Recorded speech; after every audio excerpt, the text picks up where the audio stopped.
Assalamu alaikum everyone, my name's Farah Halabi and I'm a professional Muslim life coach, and I'd like to ask you a question as always.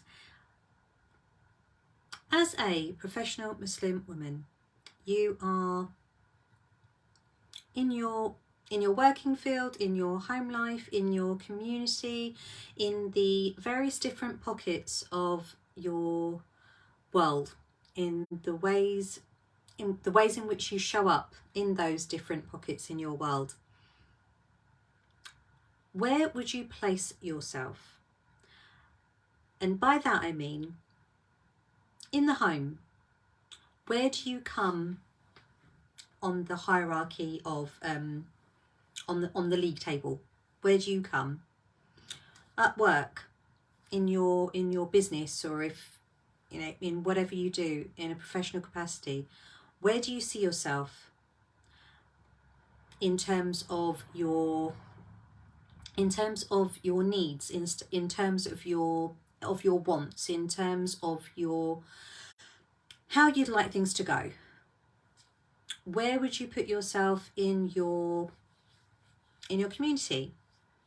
Where would you put or place your needs, your desires, your goals, your dreams, yourself? Do you put yourself first? Or do you always put yourself last? Are you busy running around looking after everyone else, making sure everyone else is all right, really focused on what they need, really aware of what's going on in their lives, and brainstorming and strategizing and making sure that everything is a-okay in their life? Do you feel that you can't justify spending time or money on yourself, even though you'd like to, but you have no problems spending time, money, efforts, energy on the people around you? Do you prioritize yourself? Do you have a problem, or do you find it difficult to put yourself first? Do you second guess every decision that you make? Do you think and think and think and think and think and try not to think and overthink and do a lot of thinking about the decisions that you make that have a direct impact on you, but when it comes to making decisions or finding a workable pathway for your kids, for your family, for your husband, for your colleagues, for your community, that it's a no-brainer to help others, to benefit others, to guide others, is a bit of a no-brainer? Or you find it easier? You find it easy to do? You find it clearer? You find it fulfilling? You find it doesn't involve much thought. It's more the doing. But when it comes to yourself, the very few times that you actually do think about yourself, do you put yourself first? And if the answer is no, or you might not have thought about it, so I'll ask you now, ponder on it. Ponder on whether you do put yourself first, and if you don't, why not? And if you're not putting yourself first, where are you putting yourself? Do you even make it on your top 10 list of priorities, of people, of things that are important, of things that you think about, of ways in which you want to be? Do you even make your list? If you're not putting yourself first, where do you come on your list? Do you put yourself last? And if you want to change that around, then I know someone that can help you. Because for a lot of the ladies that I work with, they see how in their social, familial, professional settings, they struggle with being seen, being heard, being appreciated, being validated, and they seek that. And we're human beings, aren't we? We we want that connection with other human beings. We want to be recognized, we want to be seen, we want to interact, we want to relate, we want to we just want to be around other people.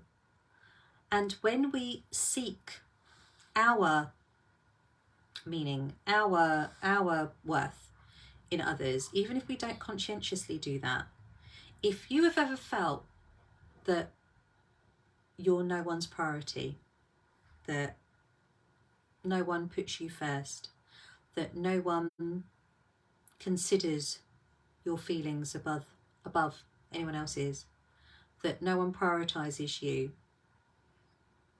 and that upsets or hurts you, and that is a real problem for you, like you see it really clearly, you hurt really deeply, you begin to wonder, is there anything, why don't they put you first? Why don't they consider you? Why don't they care? I'll ask you, are you your priority? Are you your someone special? Do you put your not needs and desires above everyone else's, not to the detriment of anyone else, but do you consider yourself valued, worthy, highly esteemed? Because when we don't feel that about ourselves and we look for other people to do that for us, we're looking at other people who are flawed. They're not perfect. We're not perfect human beings. We're not. We weren't created that way. We have our flaws. We have our amazingness. We have our gifts, absolutely. But if we are looking to another human being to validate, to give us, or to prioritize us, to make us feel worthy, highly esteemed, valued, valuable,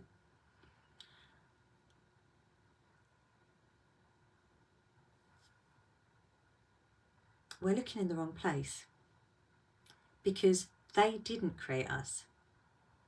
We are already valued, the most valuable, the most worthy, loved, acknowledged, seen, heard by the one who created us. And he doesn't make mistakes. He put us here. We're only here by his will and permission. And that is our validation. But when we look to others, when we're looking to be someone else's number one, and we don't feel that, it's because we are looking in the wrong place. If you don't feel, or if you don't think yourself, if you don't believe that about yourself in the first place, if you seek the answers for your worth in others, you'll never find it. You'll never find that validation, that rubber stamp approval, if you don't believe in yourself first, if you don't believe that you are worthy. Because when we look to Allah subhanahu wa ta'ala, what he tells us, how he speaks to us in the Quran, and he tells us we're the best of people. He tells us, he speaks to us so endearingly in the Quran. He speaks to us with certainty, with truth, and he speaks to us and tells us that we're the best. He tells us that we are worthy, that we are loved, that we are, leaders, that we're awesome.